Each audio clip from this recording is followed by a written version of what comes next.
এসেছো? বাঁচা গেল। কোনটা পড়বো বলো তো? আমি কি জানি। এমন করে না ললিতা।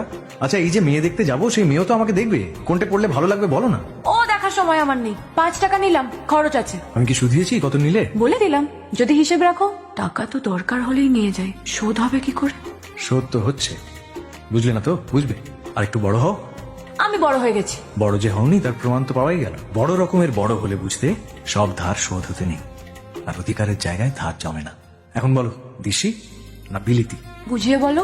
আচ্ছা, আমি কি বউ দেখতে যাবো না? সে যে বেচারি অপেক্ষা করে থাকবে। আর বউয়ের যেটা পছন্দ পড়ো না। কোনটা পছন্দ হবে? আমি কি জানি। তবে দেশে থাকতে বিলিতি কেন? এতে যে আমার বেশি স্মার্ট লাগে। দেশিতে লাগে না কে বলেছে? লাগে যে, সেটাও তো কেউ কখনো বলেনি। উফ, আমি যাচ্ছি। দাঁড়াও, তো তারা কিসের?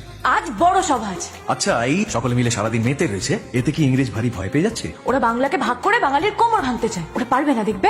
অত বকবকানি শুনতে হলে আর বউ দেখতে যাওয়াই হবে। তা যাও না বউ দেখতে। আমাকে বকিয়ে মারছো কেন?